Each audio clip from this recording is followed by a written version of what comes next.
Welcome back to Trailer Trashing. I'm your host, Joey Rinaldi, and joining me as they do every week is our chief editor producer, Charlie Weinshank, and also joining us as Santa's little helper, Derek Blythe.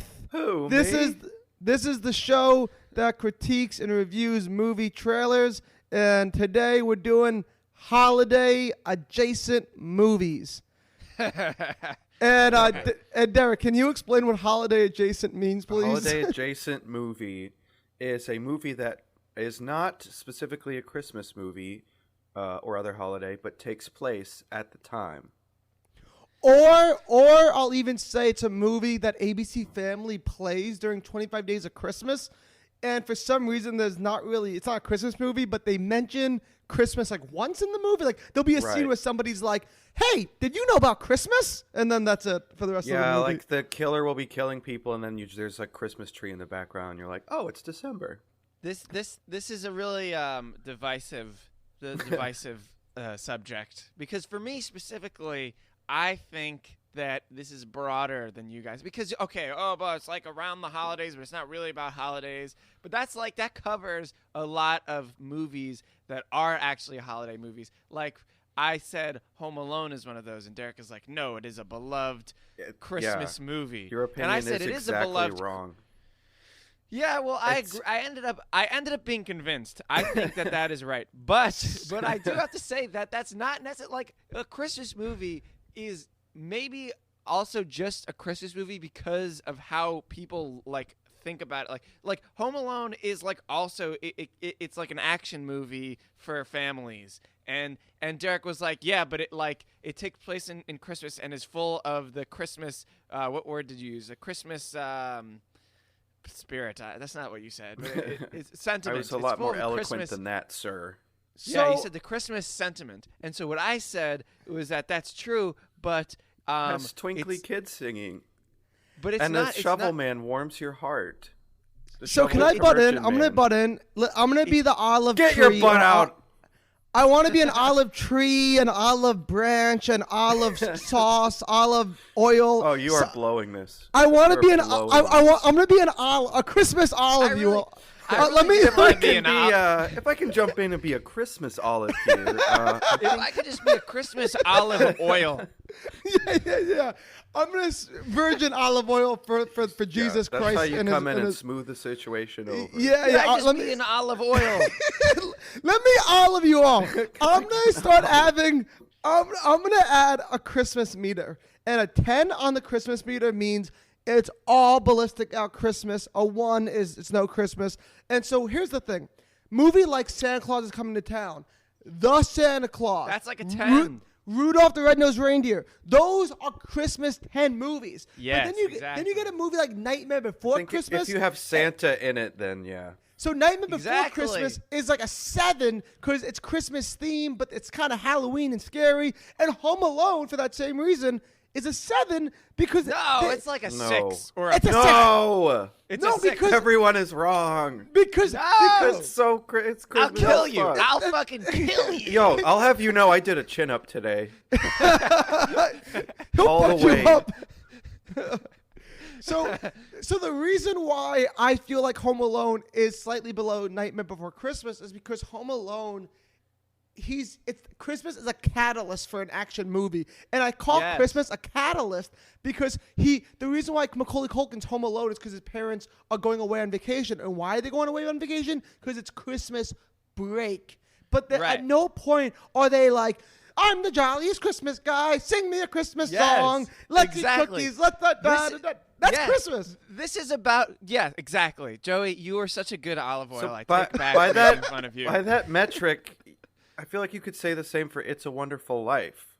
It's like the same. Yes, It's a Wonderful Life. It's Home Alone. It's the same Frank thing. Capra's. No, It's a Wonderful Life. It's a Wonderful Life is like an 8 or a 9 because It's a Wonderful Life is like the Christmas Carol. It's basically Christmas Carol is like an 8, 9. Yeah, exactly. And so therefore, fine. So then It's a Wonderful Life is like a 7 or 8 because it does the whole thing. A Christmas Carol is a more Christmas version of It's a Wonderful Life because of the whole ghost thing. Oh, ghost Ghost is kind of synonymous with Christmas for some weird. No, reason. not the movie Ghost. Like that. No, that thing, not like, Patrick Swayze. Not Yeah. Patrick Swayze and his beautiful ass. I love Patrick Swayze. And if Yeah, you so then and you're- we'll yeah, so do then a you're- Patrick Swayze episode one of these days where I confess the terrible things he did to me when I was in middle school. Oh, No. God, Wait, let me take that back. Patrick Swayze molested Joey Rinaldi. No, let me take that back. Patrick Swayze did not do anything terrible to me in middle school. When I was in middle school, his movies gave me a lot of toxic masculinity thoughts about what a man's supposed to be. Ah, that's very different. That's very different, Joe. You realize that. But no, but what we were saying is if you weren't talking about Patrick Swayze, then and I'm his in beautiful agreement with you. and his beautiful abs. We're saying that Yeah, like can that- I already title that episode is going to be Swayze in Love? I want That's to good. plant that flag right now. Anyway, I'm really down with the Joey meter for Christmas movies, and it makes it way different because the whole Derek thing with the Christmas adjacent is too broad, and that's why it made me go crazy for the Swayze. I like crazy for the Swayze, but the thing is, we don't have to worry about the Christmas movies that how Christmassy are Christmas movies because we're not doing Christmassy Christmas movies today. What we are doing is non-Christmas movies that for some goddamn reason our society lumps in with Christmas. Or And- the opposite. It's like it isn't lumped in with Christmas, but it's got Christmas in the background. Well, and Die Hard is controversial for that reason. I think some people try to claim it's a Christmas movie. Some by some people you mean TNT, ABC Family, USA. I think there's multiple sitcoms have that argument. Yeah. In them. No, but that's it. That to that point, it's all in a way subjective. That's why we have like weird nerds like us like duking To it make out. the whether- Christmas scale. Oh, speak for yourself. I'm not a nerd. Charlie, you're the only No, nerd I'm not I a see. nerd. I wear sports clothes. I will Oh, give I'm it wearing up. sports clothes right now. I don't like sports, and what I do like is like serial numbers and stuff. I really like that stuff. Like, I What? like, Serial numbers? yeah, that's how Go you know. on. Okay. What's your Okay, favorite like serial in a- number? Like in a library? Like the not library? No, has like that's the Dewey Decimal System. That's totally different. no. Yeah, The Basically, sports barcode guy. isn't a wait. It's a it's called barcode. the Dewey Decimal System. Okay, It's very famous. Screw for you. classification. Screw you and your No. library knowledge. Derek said to go You think on. you're Julius Caesar? By 'Cause you God, I will go on. Hey, if I could pour a little olive oil on the situation, smooth it out. I just wanted to hear about a serial number fetish. It's not a fetish. It's just a that is fetish. what. It's basically so we're talking like specifics, right? We're getting into like what is what, and we're trying to narrow something down with real specifics. And so that is something that occurs in like across the board in pretty much all like hobbies or anything collectible or anything like that has like a subculture where people talk about specifics. So you say, so like I really like instruments and guitars and like musical gear. And I don't have like a rare like, $1 million guitar collection. You don't. But- I saw it. It was weak. I know nothing What is about. this goddamn $2 store guitar section? But so- I people also who do- know nothing about music, and so don't take that Well, personally. this is not really about music. This is so basically the things this is that I about like with numbers. serial numbers. The most Yeah, interesting this is thing about numbers. hobbies.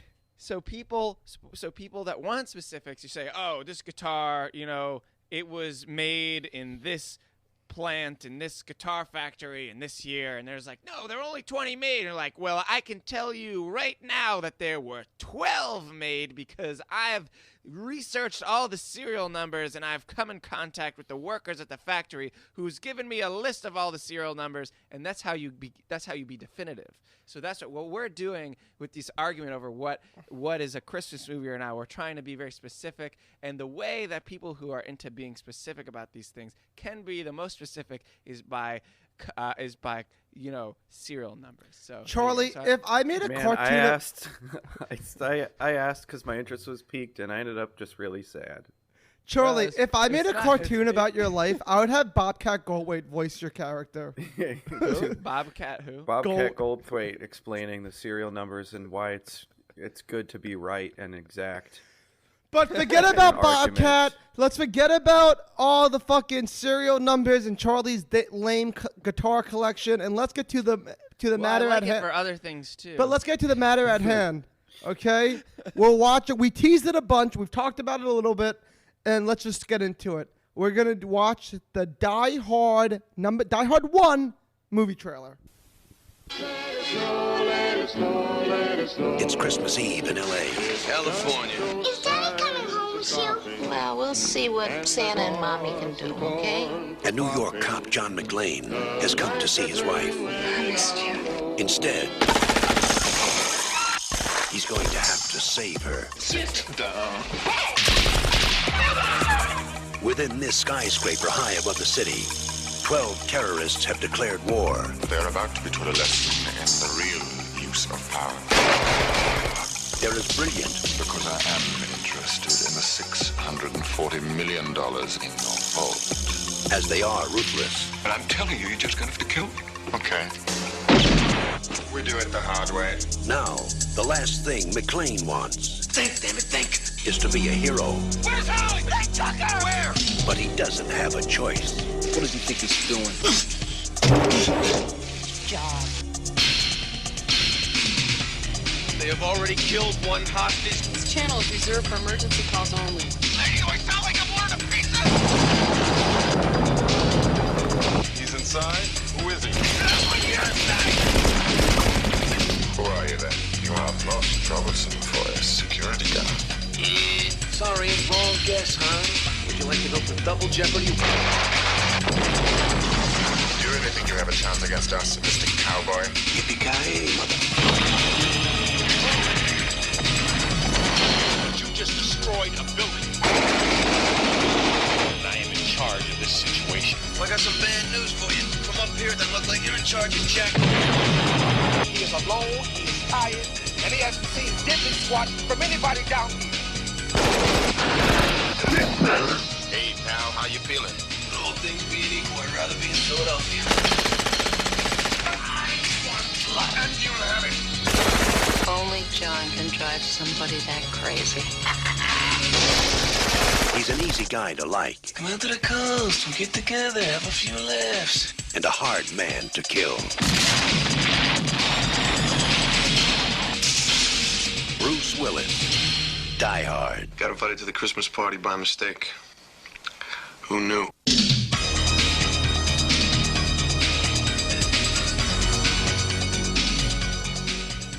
That was a very timely Christmas reference. Did you He see that? ended the trailer with Christmas.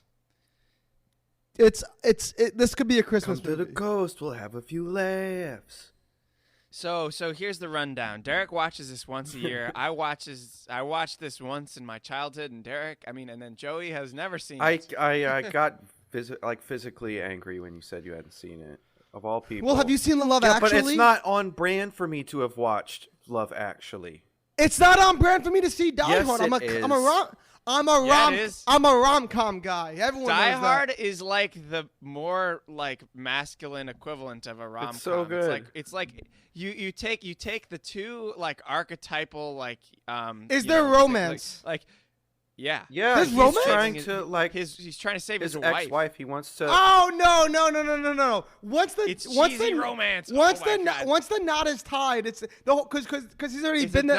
not tied. It's his ex-wife. Derek just said. I Yeah, was he like, needs wife, to get the ex-wife. respect of his ex-wife back. And what better way than to stop her from being a hostage? Joey, what we're saying is that Where this was is the Samuel L. same- Jackson, by the way? This He's is in. the same Samuel He's as in. a Jackson. He's in the rom-com. third one. I've This is the seen same as a like rom-com, 5 just minutes of the different third one. It's really good branding. too. It's a rom-com just branded for like people who drink like not light beer like you. Budweiser boy. I'm a Budweiser boy, and In- that's all that you have to know about me. In the world where there are men who are men and women who are women, women watch the rom-coms and men watch the action movies, and everything is very simple, and Jesus Christ is Lord. That's what this world is. Anytime we watch a trailer for something that's really widely known, I think about how frustrating it must be for someone to hear three people like judge the trailer who've never seen it. Well, we've seen it. I've seen it, so I'm going to be quoting it, and you guys are going to be like, I don't know what that means. I've never What seen do you mean? I've seen it. I've never seen You this ain't movie. seen it. But I've watched the I've trailer. seen it. I've watched I watched it with my dad when I was like in middle school. Charlie, the more you talk about your dad, the more embarrassing it is. You have a dad. Fucking loser. You love your dad. Hey, No, but everybody. the thing Charlie is, both- loves his dad. Can I get order in the courtroom, please? I don't love anything but serial numbers. The numbers make sense. Nothing else does. So let's get back on target. We're a trailer podcast. We watched the trailer. I've never seen this movie, so I want to really talk about the trailer because as somebody who's never You've seen the trailer now. Yeah, that's what I just said. Even though I've never seen Die Hard, I've heard about Die Hard my whole life. They talk about it on TV shows. Girls talk about it while having sex with them. Probably everyone talks about Die Hard. And the thing Joey has sex with girls. who only talk about Die Hard. Imagine that. Can we just? Derek is not amused. Oh, I was I was formulating a joke in my head and it went nowhere. I went nowhere. That might be clever, but no, that would be a long walk to get to that punchline. So anyways, boys and girls, the trailer was amazing. Yeah. It's probably one of the best trailers I've ever seen.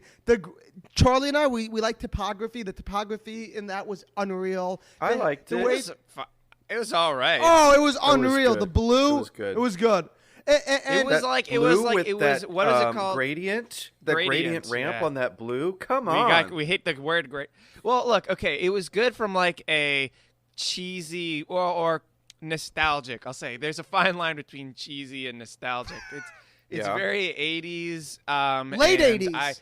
I agree that late 80s because early 80s are just the 70s. Yeah, Same way with every decade. Yeah. It's very 80s, and I liked it for the fact that like it was recognizable. But I mean, as like a font, it's pretty. Get out of here! It looks like something I would have put in like a top-tier presentation I made in middle school. That's a top tier. That's font. elevated by the gradient ramp. Elevated gradient ramp. You fucking troglodyte. Apologize. Gradients. A troglodyte is maybe or maybe not. Well, you may be incorrect when we have a look at the serial numbers. Okay, a troglodyte is just someone who lives in a cave. So and I do, in fact, never leave my basement. You would have to live in a cave to have that opinion on that font. So back to the hards that die hard. I'll kill you. I like the Die Hard trailer because what happened in it was they gave you this tension from the get-go, so you had to watch every moment, but it didn't give away the movie. Because maybe you've seen it, so maybe it did. But to me, I felt like I didn't learn. But you're not memorable. Give away the movie. I mean, if you don't know what this movie is about, I don't know what it's about. Oh, that's right. That's right. You didn't. All I know what this movie's about. This is all right. Before I saw the trailer, before I talked to you assholes about it today, this is all I know about Die Hard. Bruce Willis is a guy named McCain or something. McClane. And I know that McClane gets the job done because that's the whole movie. Well, that's all I know. That McClane. He gets the job done. He complains, but he gets it done. And I know that McClane gets the job done because I've seen on TV shows before. If like someone has to like rescue somebody, they go, "I'm McClane right now. I get the job done." It's like it's a rescue kind of rampage, movie where it's like a hidden vigilante. Well, he's not a vigilante. He's basically he's an off-duty cop. He's an off-duty cop, and he's got the skills. He's got the skills to get the job done. Yeah. And what does he do? He hides in the air ducts, and he sneaks around, and all the bad guys are like on patrol in their building. Where is he? Where is big Hans? Guns. And so he's like swooping down like Batman style, like taking them out one by one without them ever seeing him. And they're all like, "Oh my God, where are you? Is that you?" I would also submit this. I think I pitched a category to you guys for movies like called bottle movies, where they all take place in one location, the whole movie. And I feel like this could be that. Oh, I'm down. That would be like that fit in Quentin that category, Tarantino movie. Clerks. Clerks. What? Clerks is one. Clerks? Yeah. Really? Clerks is a bottle movie. Well, if you consider like a full street block. Well, in this, like, it starts with John McClane driving in the limousine with Argyle, And my pick for that would be and the cop would at be the store. what's that Quentin Tarantino movie that I can't remember the name of where they're Hateful in that Eight. warehouse? Hateful no, Eight. they're in the Reservoir warehouse Dogs the I whole would time. not play because there's a big restaurant scene and then they go Diner. to the bank or whatever. No, but the whole movie takes place aside from the opening, which you just said the opening to this movie takes place in a limousine. So if that's you're like going to 5 submit minutes. this, Hey guys, this is no offense. This is a group chat conversation, not an on the air conversation. What? This is enough. just like Die Hard. It's a no holds barred adrenaline fueled thrill ride. I'm rating this like serial numbers. on the first day of Christmas. On the first. Okay, go. Okay. On the first day of Christmas, I'm giving this an 8.5. On the Christmas scale or the No. Oh, we should be using the first day of Christmas scale. Like, is this 2 turtle doves or is this a partridge in a pear tree? Well, this is 3, so 3 onion rings. I don't know. 3 Turtle doves. two. No, It's I don't 2 know. turtle I- doves. 3. Once again, I was raised I Jewish. think it's everyone. 3 I don't French know this hens stuff. or something. I've been known to be around 3 French hens, if you know what I mean. 3 black dildos. Yeah. So this is like a 3.5 on the Christmas scale, 8.5 on the trailer scale. Charlie? Wait, a 3.5 out of 12 and then an 8.5 out of 10? I don't The get numbers it. don't make sense. The numbers have to make sense. It's wait. There's 25 days of Christmas. I don't know why they say 12 days 12. of Christmas. I know. No, I might. And We're hitting, I go by the fellas. We're hitting a lot of speed bumps this episode. I go by the Let's, ABC. I go by the ABC Family 25 Days of Christmas. Okay. Oh, so you're talking about one is the best. Wait, No. it's not even called. It's not even called ABC Family anymore. It's called Freeform. Did you guys know that? I don't have No, cable. because I don't watch cable. Yeah. Oh, they changed it to Freeform. I miss ABC Family, but they still do the 25 Days of Christmas on Freeform. I'll give this trailer a 5 because I'll give it a 6. Yes. I'll give it a 7. I'll give it a 6. Give it a 9. Give it a 9. You give it an 8.5. I'll give it. So that means I would give that a 6. You're no good trickster, You're Charlie. no Winston. good trickster with your games and your So what do you japes. give it, Derek? Derek, I give it a 9. I love it, but I also love this Don't movie. talk about my japes. I give it a 9. You got Bruce Willis with hair. You got Alan Rickman as Hans Gruber. That's true. You got all the bullet guns, all the shooty guns. It's clearly a no holds barred adrenaline fueled thrill ride. And you got some 80s typography, and you got some spandex 80s butt, which there's nothing there was better. a spandex 80 butt that I'm glad you You know brought what? up. You know type what? of butt. After some thought, I'll give this a 7 because Of the butt? in my no yeah That no was the, pretty like, good, the right, butt's fine. guys? It's because in my mind it was like the cheese factor like toned it down a little bit because it is really cheese, but it's like it is so important. It's like one of the more important cheese. Important cheese. Effects. All right, boys, stop talking about Because it's cheese. so Talk about cheese. Stop. Derek's gonna call me out for not buying him cheese. Instead of talking, I got you cheese. You did? Instead of no, I didn't. Kraft singles. Instead of cheese, let's talk about tomatoes. I want to know what you think the Nice. tomato scale gave this movie. Who goes first? Derek does because I know Derek's got it. I also got it. Give it an 88, like the year. Charlie? I'll give it an 89. Charlie won. What? Yeah, that's right. Charlie, I won. Charlie won. Damn. It was a 94, and this is the Deserves first it. time this is the first time. Extremely classic a movie. This Which is is- why it bumped up for the cheese being a good cheese. Before we go to Ebert, though, I gotta tell you guys a few things. First, it's the first time I've ever seen a Rotten Tomato score have the same for the audience score too. It was both 94. You were talking about Hans Gruber before. You'll love this. Alan Rickman didn't know that he was a bad guy when he read the script. He genuinely thought he was a good character. What And- the fuck? No way. He Yeah. probably skimmed. He definitely That's like a skimmed. sign of a psychopath or something. So my character's a German guy, 1930s, former artist. Sounds like a good guy. I've done this before. I've gotten myself into some serious trouble when I was in school, and I used to skim. Okay. I would love to break that down on another time, but Derek demands perfection for my fun facts, and I never give him perfection. And this is the first time ever I have perfect fun facts for Derek. So let me just throw this at Derek right I now. will say the bar is high for this movie. Okay, are you ready? I'm just gonna list it off. You know, sometimes I just list it off. I'm gonna just list off the fun facts, and I want to see what happens. Okay. The guns they used for the movie were extra loud blanks that made Bruce Willis go temporarily deaf while making the film. Oh no, that's pretty stupid. Why wouldn't they just use? So why would they do that? Wait, I got more fun facts for you. Die Hard is based off of a book by Roderick Thorpe that wasn't that popular, and it was called The Last Nights Forever. That's not the fun fact. This is the fun fact. Is it not called Nakatomi Plaza? No, I thought it was it's not called the that. building. No, it's called Nothing Lasts Forever. But that's not the fun fact. This is the fun fact.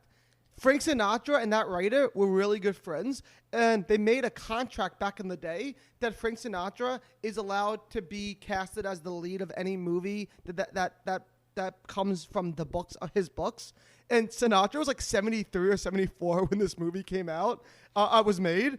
And so everybody was so thankful and happy that Frank Sinatra, when he read this script, said, "No, I absolutely do not want to be the lead of this movie." I would love to see that of him, a super He'd be like old using Frankie. a walker. Oh, no bullets. Think I'm stupid, Hans? I got chunks of guys like you in my stool.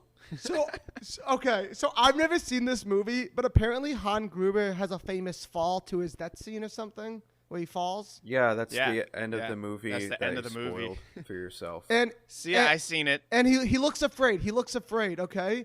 The reason why Hans Gruber looks so afraid during that fall is because the director told him, "We're gonna count to 3, and on 3 you're gonna fall." But instead, he said 1 and dropped him. So he actually was. That's like when the doctor gives me shots. I hope he also got the smiley Band-Aid. And a popsicle. This is my favorite fun fact, and I hope it's your favorite fun fact. This movie spent over $130,000 on glass alone. Is there a lot of breaking through glass in this movie? Oh yeah, it's so good. It's so satisfying. It's an action movie, Joey. I mean, in a skyscraper. Full of it. 100. I thought they used fake glass. They used real glass in this movie. No, they probably used like breakable glass. The whole thing glass. is he gets stuck like it without shoes, so he has to walk through a bunch of glass. He has like bloody feet for most all of it. So awesome. But the thing is, it's probably the kind. It's probably the kind of glass that breaks. Wait, do I have time for 2 more fun facts? 2 more, and then I'm done. I promise. You're the time guy. Okay. You tell us. Oh, we're fucked for time. Okay, here we go. 2 more fun facts. We're in the weeds now, boys. We're in the weeds. Long story short, this movie needed to be it was designed to be a Hollywood hit, like a blockbuster movie. But the problem, that's for sure. But the problem was the script wasn't received well, and almost every leading guy they pitched this movie to turned it down and was like, "Fuck off! This movie's terrible script. I don't want to be in it." And so that's why Bruce Willis got casted. Bruce Willis, by the way, was not a star in '88. He was like a known coming up actor. He was doing sitcoms. But they paid. Exactly, he was doing sitcoms, and he wasn't a star.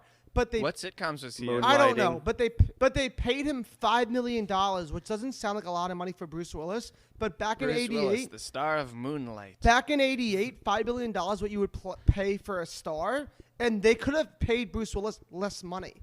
But the reason why they paid Bruce Willis the star money at the time is because they said, we need this movie to be such a star-studded powerhouse blockbuster movie that we need our lead actor to feel as if he is a star when he's doing this. And they thought by paying $5 million, it would give him that confidence.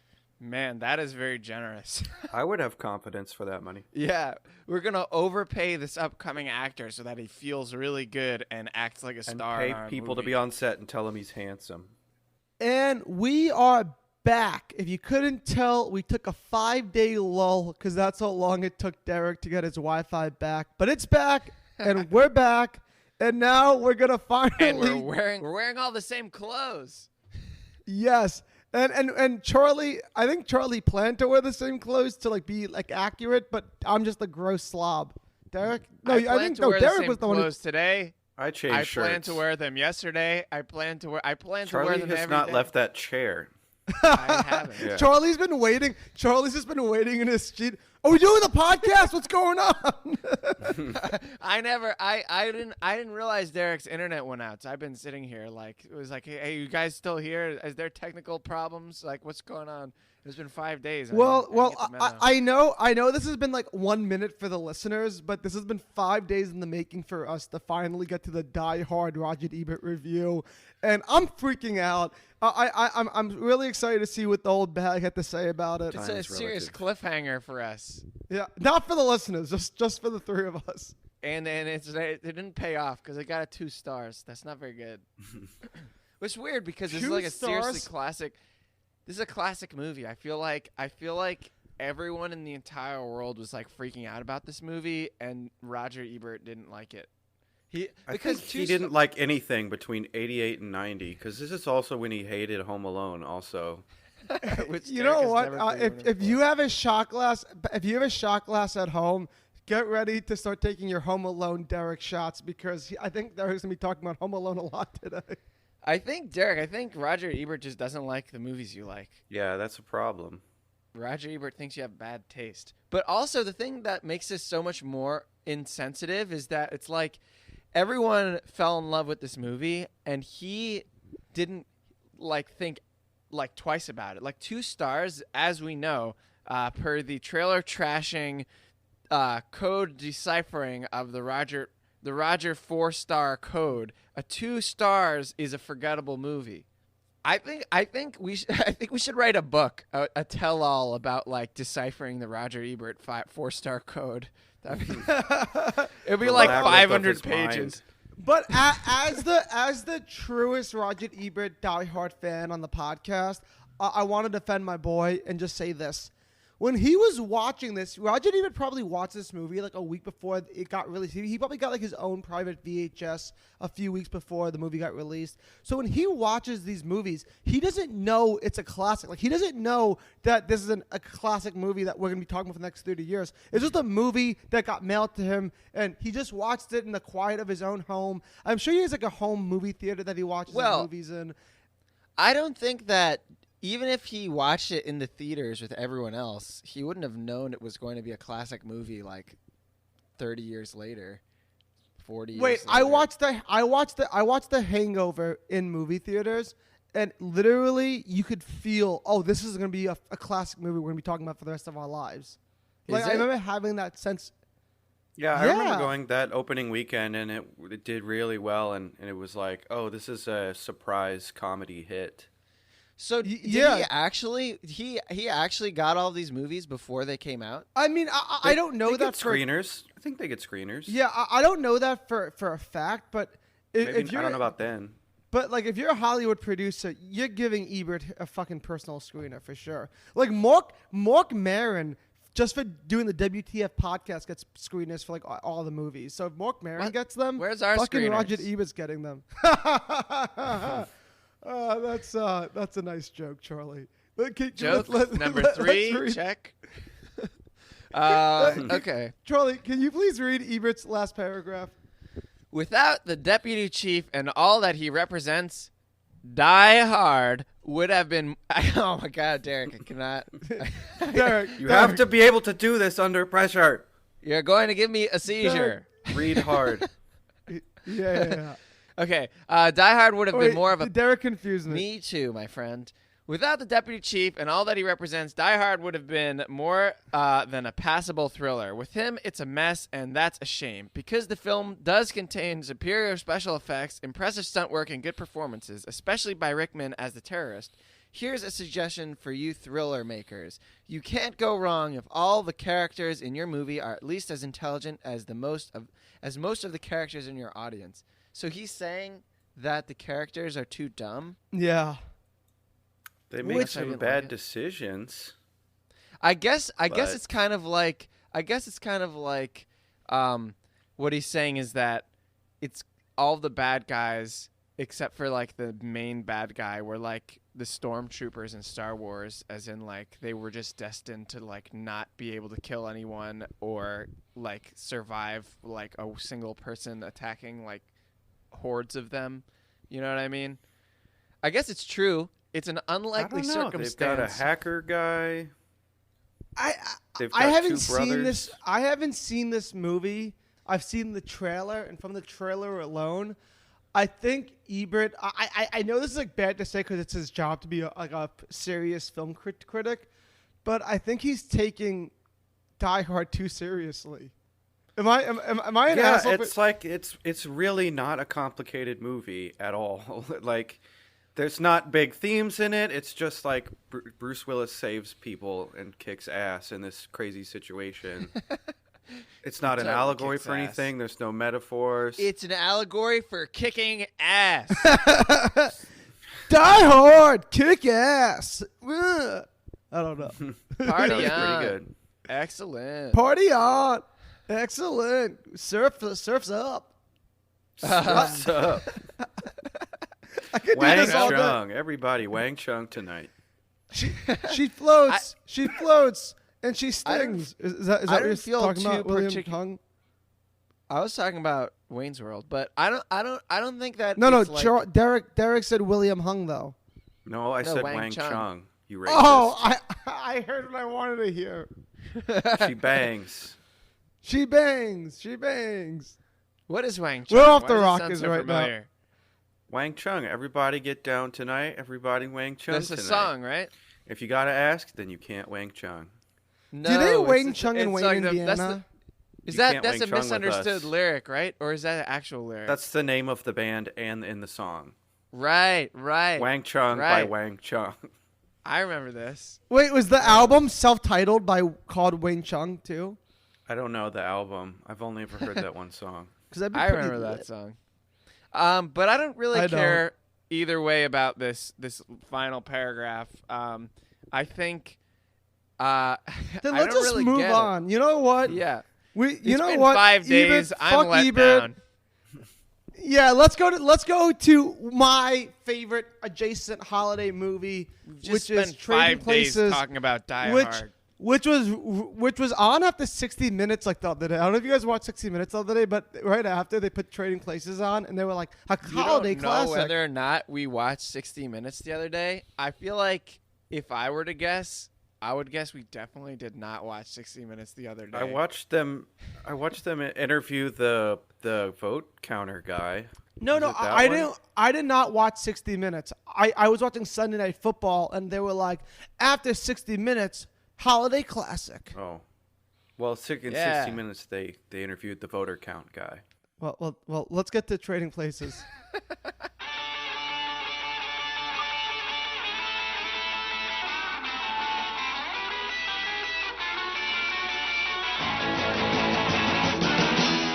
I had the most absurd nightmare. I was poor and no one liked me. I know what you're thinking. You see Porgy and Bess? We can make it, baby. Me and you. Dan Aykroyd and Eddie Murphy are trading places. Help! Help! Hey, I don't want your bag, man. Help! Help! Help! Help! I'll bet that man could run our company as well as your young Winthorpe. Are we talking about a wager, Randolph? Is there a problem, officer? Oh, Winthorpe.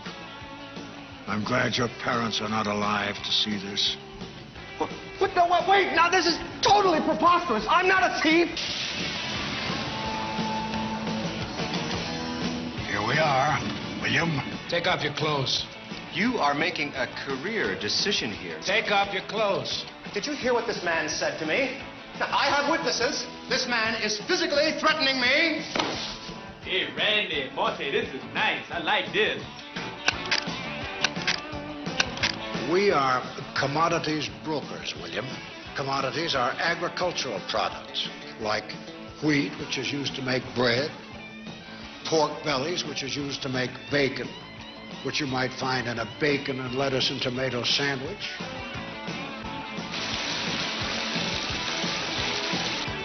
I'm considering going long on April wheat. What do you think, Valentine? Freeze, slimeball. Moi? Put that gun away at once, Winthorpe. You lost your mind? Dan Aykroyd, Eddie Murphy. They're not just getting rich, they're getting even. Do you have any better ideas? Yeah, you know, it occurs to me that the best way you hurt rich people is by turning them into poor people. Dan Aykroyd. Eddie Murphy.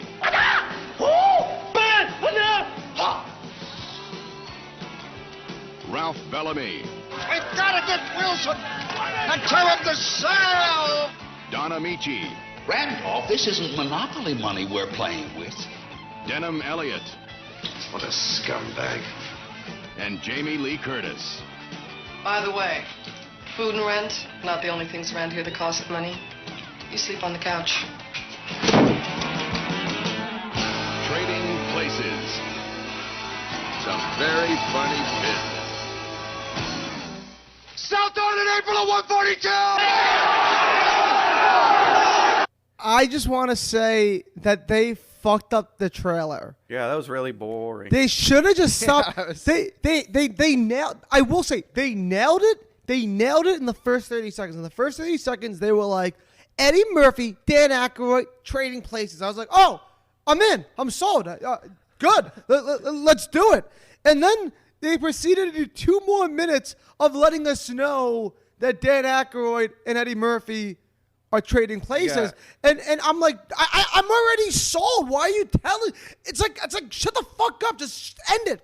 They drew it out by every time they showed one of the like pompous old white dudes. There's like a long beat before he speaks. I don't know why that's in the trailer.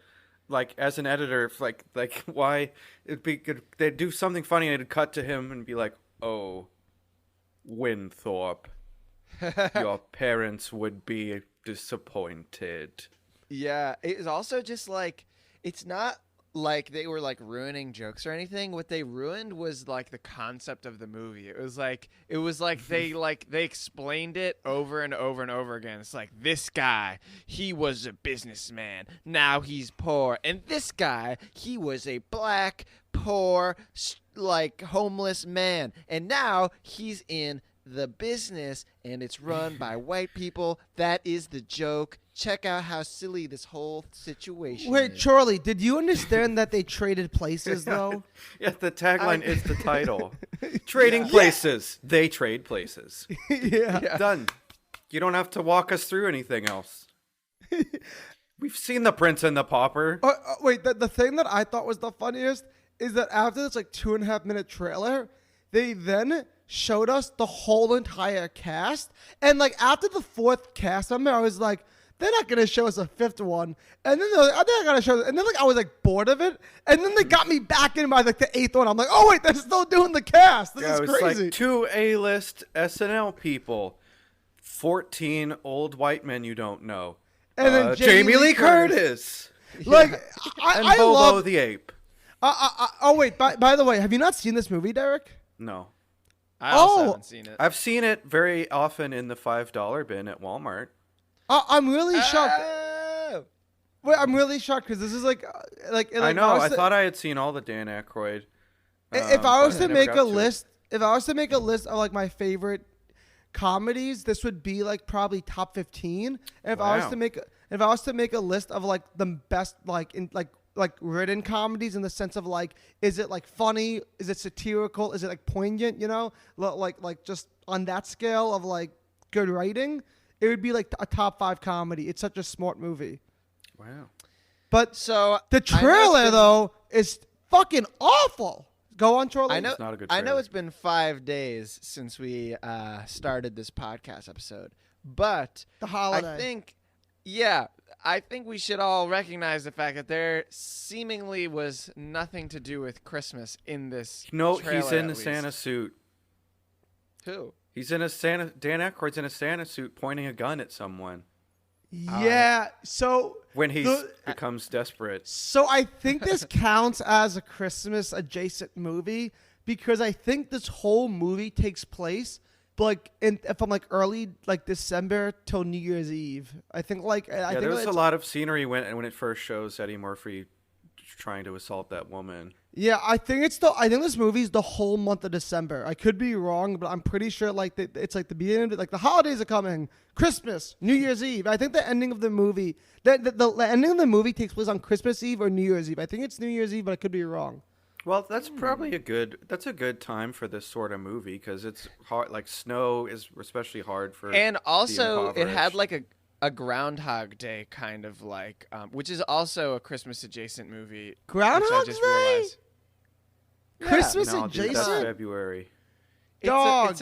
It's a winter. At winter. no It's point- literally the name of a different holiday. It's the title. At no point, Not Christmas.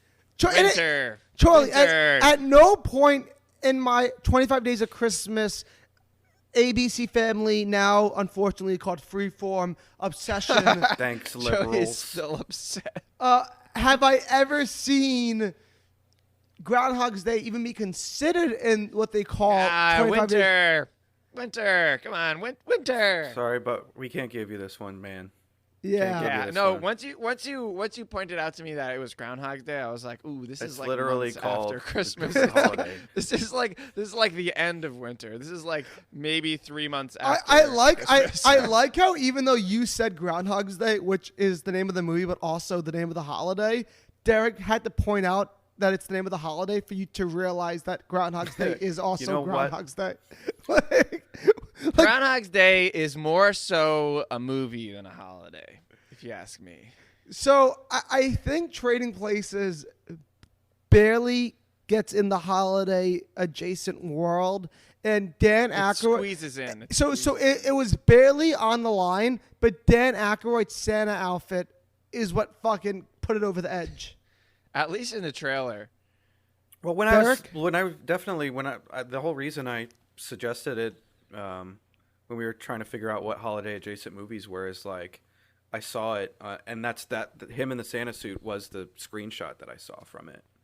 Oh no way! Also, this is a bit of a different point, but I'm pretty convinced that when I am middle-aged, I'm gonna look exactly like Dan Aykroyd. I see that because my dad does, and whenever if my hairline will probably become like his with the sides, the Will Arnett thing. I feel like Aykroyd sounds like a car company. My head is not as long as his though. So before I get to the tomato game, I have one fun fact I want to tell you guys. This movie was developed like 10 years earlier before it got made with the idea of Richard Pryor and Gene Wilder being the leads. Whoa, so what you're saying is that like a whole like era of comedy passed before this movie was made? But like how different of a movie would a Gene Wilder, Richard Pryor Trading Places you make be? any movie let's say you make a movie 2020 and then you make the same movie 2030, it's like going to be like extremely different. Who knows what the world will be like in 2030? When was this? 83. So like at the end of in the late 70s, everything would have been Gene Wilder and Richard Pryor, but by 83, like these guys are the biggest things. Like, I think and they interviewed Gene Eddie Wilder. Murphy started SNL around 80, I think, and then he did his comedy specials. And Eddie Murphy's the man. So when this movie came out, that tidbit that I just told you got like leaked to the press, and so then they interviewed Gene Wilder like right before this movie came out and goes, Gene, how come the Richard Pryor movie like didn't get made? And Gene goes, simply, Richard blew himself up. That's why, like he was supposed, like when Richard Pryor got made himself on fire from freebasing the crack. Oh right. What? You didn't know Richard Pryor lit himself on fire? Did he die? No, it's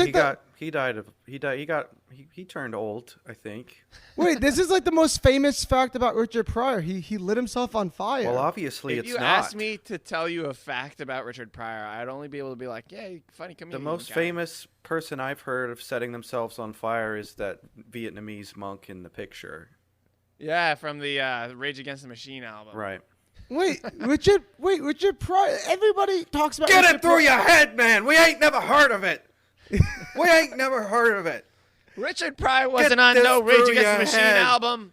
Okay, well, I believe you, but I never heard of it. Well, Gene Wilder was like simply he burned himself on fire, and then they were like, "How come you didn't want to be in this movie?" And Gene Wilder goes, "Well, I didn't want to." He simply just didn't want to do it with Eddie Murphy. He was like, "I really got excited to do it with Richard Pryor. And if Richard Pryor was out, I'm out too." So wait, so what happened to Richard Pryor? He was trying to make crack, and then it blew up, and he got lit on fire? I don't know much about freebasing, but apparently if you don't freebase correctly, you can blow your whole self up. And like a lot of people have done it before, not just him. That's what the Neil Young song is about. It's Neil Diamond. It's the Neil Diamond song. Dude, because I'm free. That's free no, bass. no. That's Tom Petty. That's Tom Petty. Petty, you psychopath. It's like so close. In No, that genre of, they're like, so rock. different. Like Neil Diamond like, would sound like, "'Cause I'm free, free basin." And then he'd be like, all the ladies know. I feel like I associate, French horns. like I would group like Tom Petty and Neil Diamond. Why? No. Because Neil they're Diamond, sort of like folky country. No, pop. Neil Diamond's so bad. Like he's so much worse than like what Tom Petty is and what Neil I Young disagree. is. Really? Yeah. Oh, I feel bad. I really now. don't like Tom Petty. I think Neil Diamond and like Tom any of his Petty are songs. pretty equal and make similar, like kind of like twangy hits. I don't agree with anything anyone has said in the past minute or so. So I how? want to say that right now. Which so one how- do you want to address? So I want to Or do you want to move on? I want to move on to the tomato game. Charlie, what do you think? But I'll be back. I'll be back. What do to you this. think? This group chat's going to be incendiary later. What do you think the tomato game got? I'll be back. Let's go 81. Derek, come on, you got this. I know you got this. 71. It means it's a lot lower, yeah. It's an 87. Wow. Whoa, Joey, we're Oh try- yeah, we're he not- tried to tell us, but the writing was really good. So I And win. just Did I get the first one? still Did I have get the the last? trailer. We don't know who won the last one because, or if we even did it. because it's been No, 5 we days. did do it, and I think Charlie won because I remember being pissed off. During Charlie's winning streak right now, I think it's a good time to say that we all agreed before this beginning of starting this podcast that whoever ultimately had the most Rotten Tomatoes would get the firstborn of the other guy. That is So, true. Future Derek, are you gonna have kids? Probably. So then I'll take one. Yeah. Wait, Little Derek, you can I would- raise Derek Jr. to be strong. Wait, Derek, I would love to make a Viking agreement with you. And like the Vikings, what they would do is that after that, like they would have a kid, they would raise the kid to be like potty trained, like 2-3 years old. And like once like the kid was like potty trained and fine, then they would give that kid to like a man that they trusted to like train them and like be tough and like educate them. And then once like they have like the education and shit together at like 15, they go back to the family. And dude, so they were kind of I trading fucked places. Oh, Viking Whoa. places! This week on Viking Trading Places. I just looked into it a little bit, and I guess, sorry to bring this back up, but I guess the whole time I was just thinking of Tom Petty, and I don't know why I thought about Neil Diamond. As I was like, okay, Tom Petty did Free Fallin', and Neil Diamond did I Won't Back Down. But no, they were both I on won't the same album. back down. And I just sort of, Me too. I just sort Me of, too. I just sort of. You know like, what? Tom Petty sucks. Derek, you're right. Tom Petty Thank does you. suck. They all you. come around eventually. But you Thank know what? you. But if you listen to an old episode of this podcast, you would know that I have a soft spot for because you dressed up as him. for Neil Diamond because Neil Diamond is in Saving Silverman, my favorite comedy of all time. Oh yeah. Gosh, see, that's what I'm saying. I'm not really into that kind of. I don't listen to like a lot of Tom Petty, and I don't listen to a lot of Neil Diamond. They're all in the same area in my brain of like. In your diaper? They're all in your diaper? These guys over here. Well, you saying I have a diaper brain? Yeah. I'm saying you got poopy in a sack, and that sack's a diaper. Wow, Joey. And that's fucked up what you said. And you know who probably was wearing a diaper when he died? Our good friend Roger Ebert. Oof. Wow. Oof. Wow. Oof. That's more That fucked was up what you cold. said. Is that not Yeah, gonna? 'cause he was incapacitated. Is that not gonna age well? That's edgy. It didn't age well. As soon as it came out of your mouth, it started aging like real bad. So let me give you a fun fact why Derek pulls up the Roger Ebert. Too late. Slow facts. Wow, this got like a way higher score. This got the than Hangover fucking score. Die Hard. This got almost a perfect score. Where Die Hard, the like classic like movie that is all over pop culture, this movie didn't age anywhere near the way Die Hard has aged. Wait, look at this. Charlie. Like, obviously this isn't as nearly as big as Die Hard, but like this is still like a very famous and classic movie in its own right. That like Turner. Well, I'm not arguing. I'm not arguing for this to for this movie to get a worse score. I'm arguing that Die Hard was snubbed by Roger Ebert. I'm not saying that this doesn't deserve a 3.5 out of 4 stars. Like we all know. But you also need to acknowledge. I don't think you know the history and like all of the. What's the word I'm looking for? Like once again, Joey, you're assuming that I'm saying that this didn't deserve its score. No, but I don't think you're aware that this is a classic. Is what I'm saying. I am aware that this is a classic because I've heard of it, and the people who are in this movie are classics. So even though I haven't seen it, I could assume that this is like a hard-hitting movie. This very well could be Eddie Murphy's greatest movie he ever made. All I'm saying better than is Shrek. That if this get out got of here, get out. The best road movie ever. Better than when he was Mogadishu in Mulan. But I'm not. Wait, wasn't that Chris Rock? No, was it? It's not. Was that Eddie It's not Murphy? even the name of the character. I think it was Eddie Murphy. He played Mogadishu. Well, Eddie Murphy played 2 badass animated characters for 2 different animations for 2 different animated companies, Sex right? With the Dragon. Were those 2 different companies? Yeah, one was Mulan Pixar, is Disney. Another one was DreamWorks. Mm-hmm. Whoa, Eddie Murphy, he's trading places. Wow. Aha. I'm done. Yes. I'm done with that bit. Charlie, I get it. You're not shitting on Trading Places. I'm not shitting on Trading Places. You're just shitting on Ebert. You're shitting on the Ebs. Exactly. Babyface himself. There's basically 3 scores you get from Roger Ebert. A perfect score is so basically you get a 4.5 or a 5. No, a 3.5 or a 4. Come on, it's a 4-star system. 4 stars. Oh yeah. Sorry. Okay, you get a 3.5. You get a 4. That's a good movie. You get a no to 1 star bad movie, and anything between is whatever. So I'm just saying this got like good movie status from Roger Ebert. Wait, I have a question, Derek. Is the 4-star system because Siskel and Ebert have 4 total thumbs? And so, like, that's the most thumbs up they can for give each it. thumb. And like a half star is them doing this. This is an interesting theory. I think do some Googling. I think they're dead. They took it to their grave. Is Siskel still alive? No, I don't know. He died first.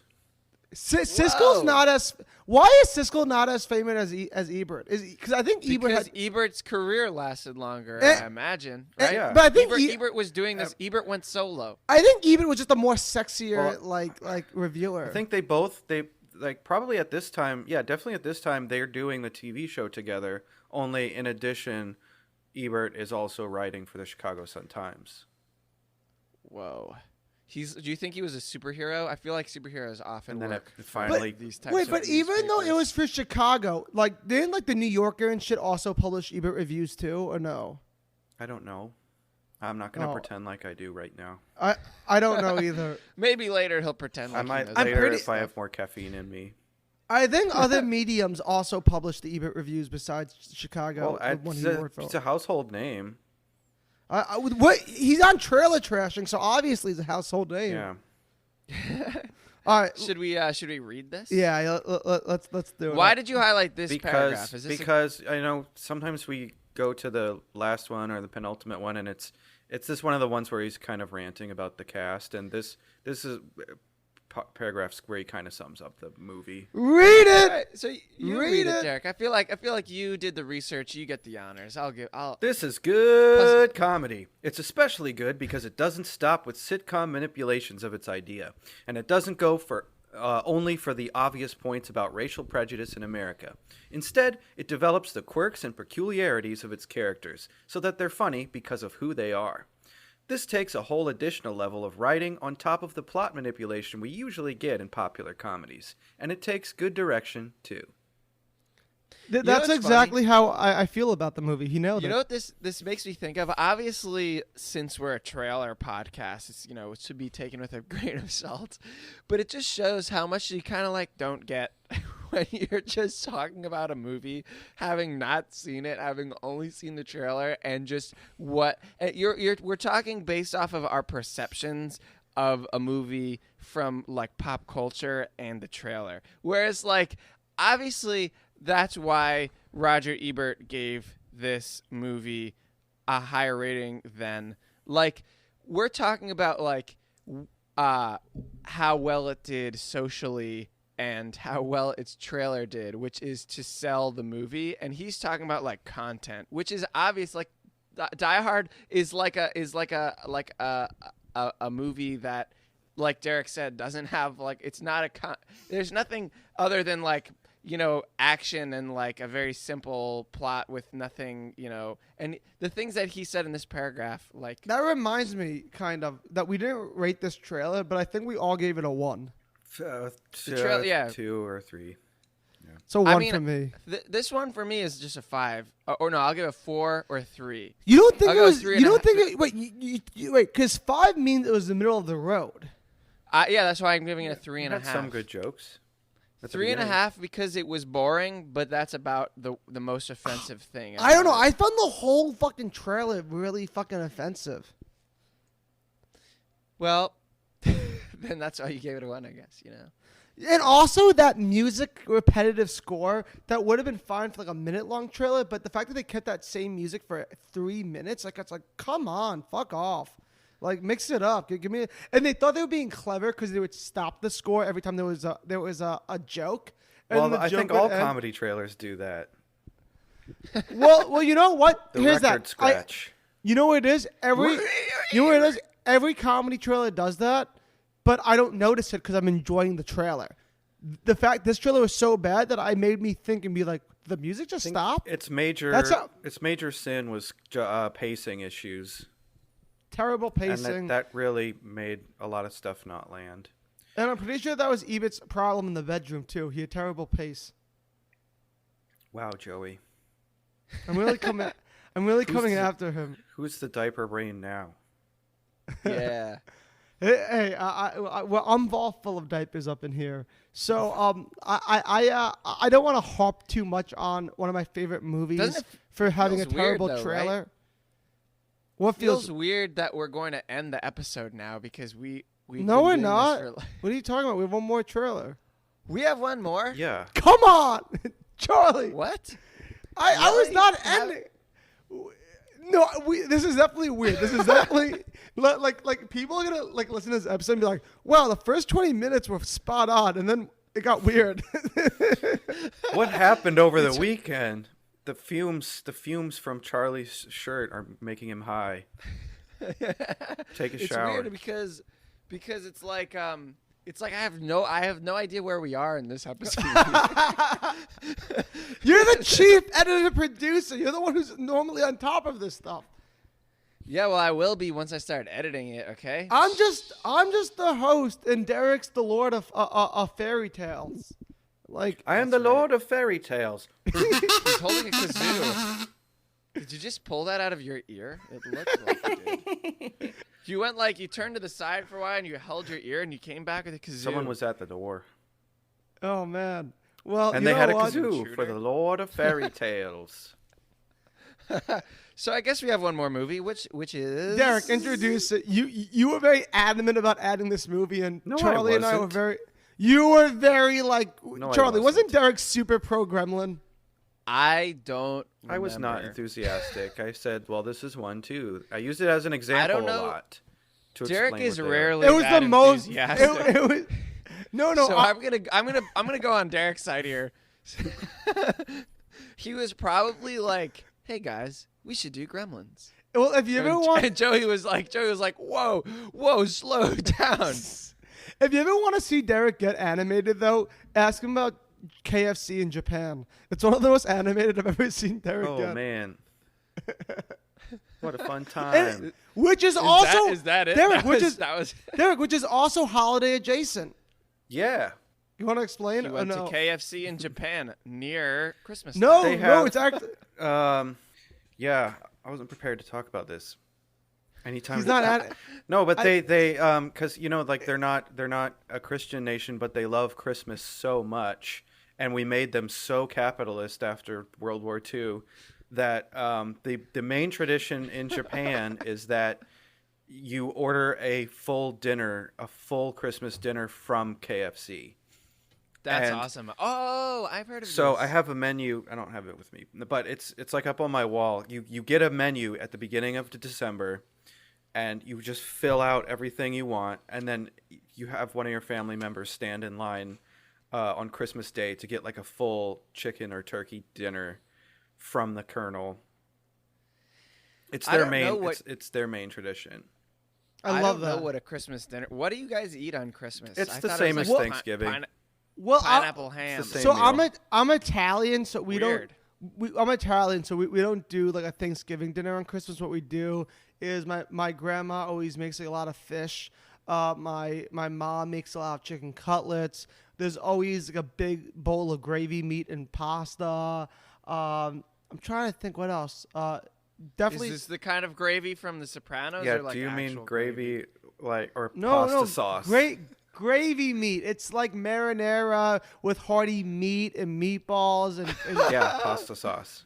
Gravy. Pasta sauce. No, it's so different. It's very different than like your typical marinara though. It's gravy sauce. Okay. Okay, no, I'm sure that it's its own thing, but gravy to me is like brown brown potatoes. But the thing is that's gravy. If I just said not gravy. But that is gravy, okay? No. What don't you understand? I said gravy sauce. Gravy sauce and gravy are two different things. No, I believe you. I'm not Italian. I'm only step Italian. You're step. That's what you are. I said it. Oh, yeah, you're right. Okay. Whoa. So, before we get canceled, let's please watch the Gremlins trailer. Steven Spielberg presents Gremlins. Billy Pelser has a nice home. Billy, is that you? Yeah, Mom, it's me. A nice job.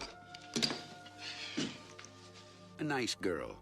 If you're not doing anything this Thursday night, maybe you'd like to go out on a date with me? I'd love to. And loving parents who are about to give him... You're gonna like this. No, don't shake it. We're gonna have to open it now. It won't wait till Christmas. The most unusual gift he ever got. What is it? No. It's your new pet. Come on, Barney, be a good dog. My dad gave it to me. But there are a few things to keep in mind. If you expose it to the light, you may hurt it. If you get it wet, it will multiply. All that from water? They got wet? Yeah, plain water. And most important, no matter how much they beg, never let them eat after midnight. Because when they do, they change.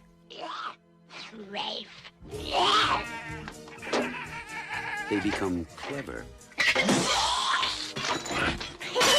mischievous. What's going on here? And dangerous. Gremlins, huh? Little monsters. Right. Hundreds of them. Well, I don't know, maybe thousands. They've been here too. Billy, what are these things? Where do they come from? Look, I know it sounds crazy, I know. But in a few hours, you're gonna have a major disaster on your hands.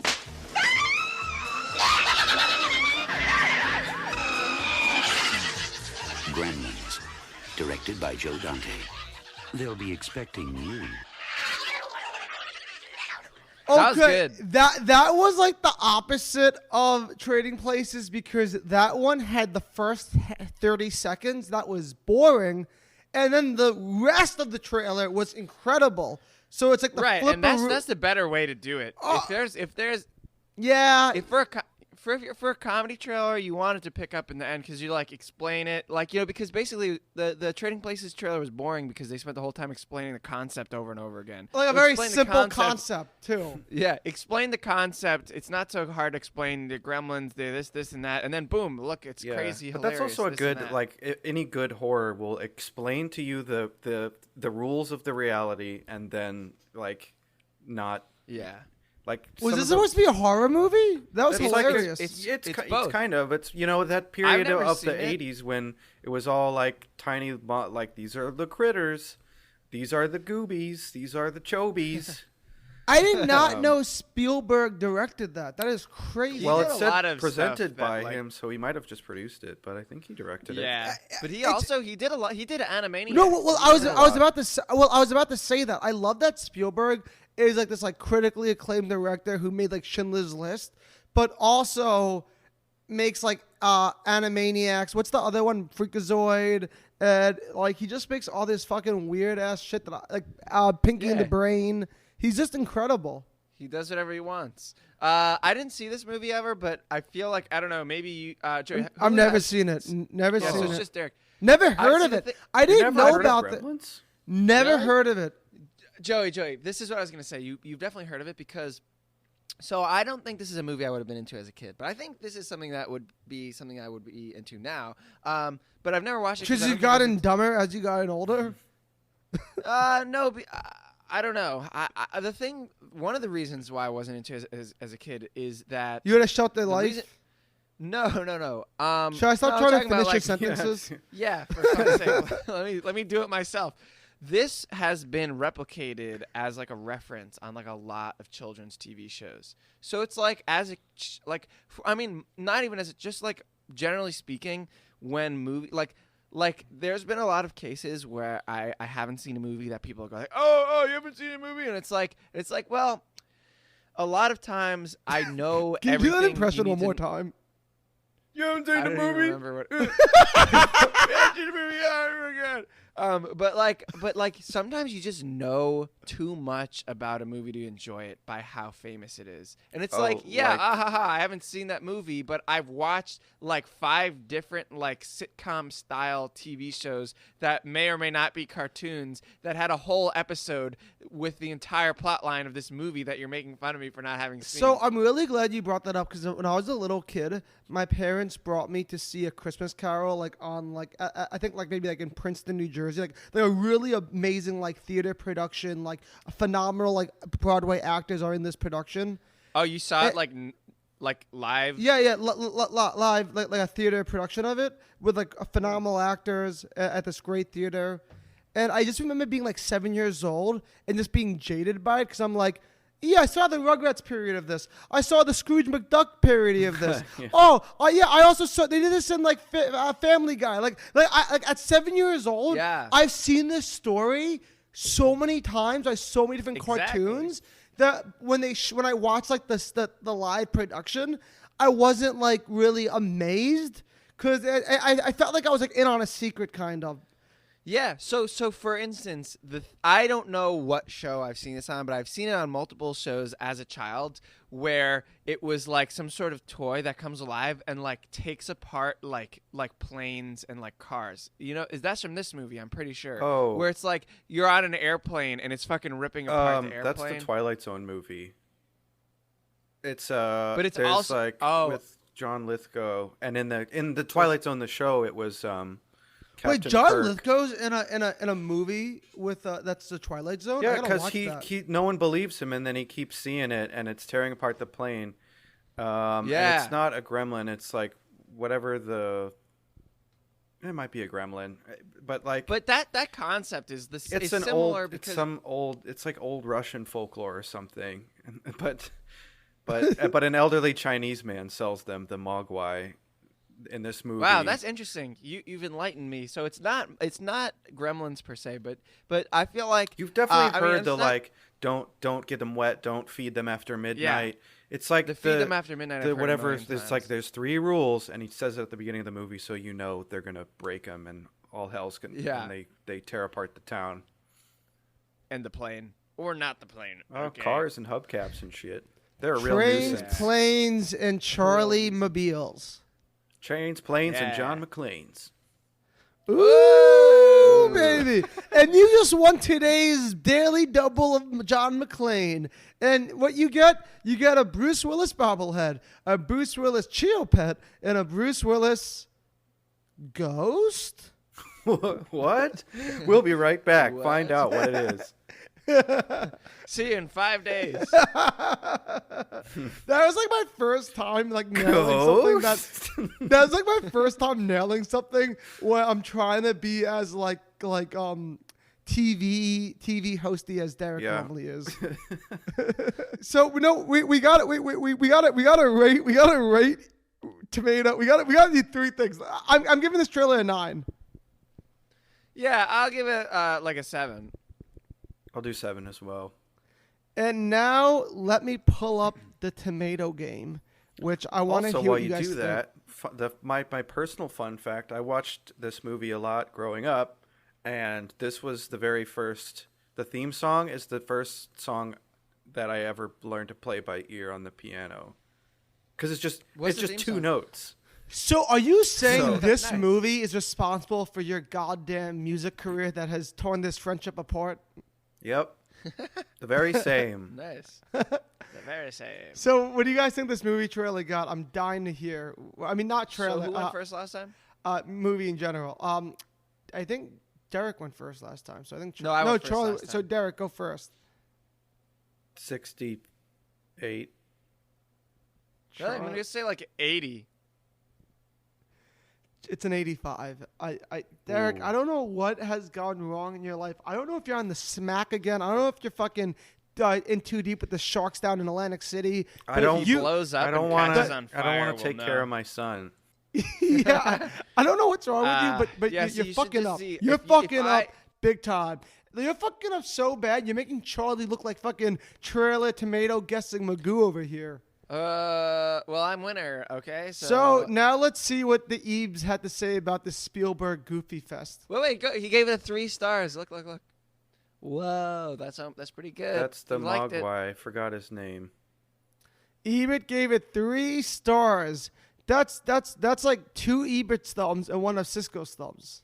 Gremlins was hailed as another E.T. It's not. It's in a different tradition. At the level of serious film criticism, it's a meditation on the myths in our movies. Christmas, families, monsters, retail stores, movies, boogeymen. At the level of pop movie going, it's a sophisticated, witty B-movie, in which the monsters are devouring not only the defenseless town, but decades of defenseless cliches. But don't go if you still believe in Santa Claus. Oh, and Roger Ebert has answered the question for us that this movie is indeed a holiday adjacent and it's on the holiday scale. This is pretty high up. The fact that Ebert mentioned Christmas and Santa Claus in one paragraph, I think this Joey, is... On the Joey olive oil scale of movies out of 10. Pour some olive oil on me, baby. This is a 9 because, like, dude, all of these, every single one of the Gremlins was a Christmas present. There were Christmas trees all over the place. It was full of the Christmas sentiment. I can't tell if Ebert would be happy or pissed off at the way we constantly look at I would love to hear his review of our show. It wouldn't be good. No. Please write in if you want to take your shot at an Ebert review on our podcast. Did you guys agree with me? I think that this is like pretty high up on a holiday. Like this is if anything equal or more of a holiday movie. I think it's equal to Home Alone in its jingleness, its Christmasness. Yeah, Jangle, because it's full of sentiment. Anglo-Saxonness. They're all Christmas presents, right? So yeah, they really made this town very Christmassy. Like all the houses are warm and cozy, and it kind of adds to just like the chaos of these little dudes. Yeah. So now we all know what to do next time we're at family dinner and we get in discussion of 25 Days of Christmas and somebody's like, I saw this movie on the 25 Days of Christmas that wasn't really Christmas. And now all of us are prepared to be like, hey, there's an olive oil scale and we can tell you all about it. And bring up cereal numbers. Is it Christmas or Christmas adjacent? Is it gravy or is it gravy? Find out.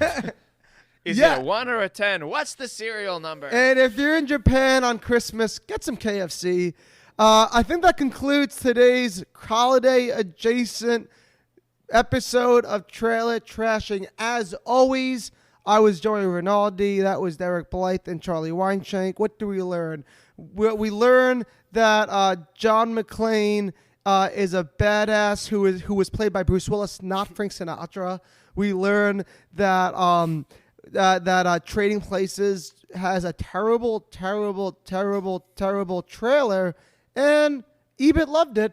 And we also learn that Gremlins are very cutie, scary papai people that are Christmas adjacent after all. This was a bad wrap up, but it's okay. You know the deal. Look us up on the podcast app. Give us a 5-star review. Follow us on Instagram. Message Derek if you want. Give us $1 on the Patreon if you want to see Derek's pale ass.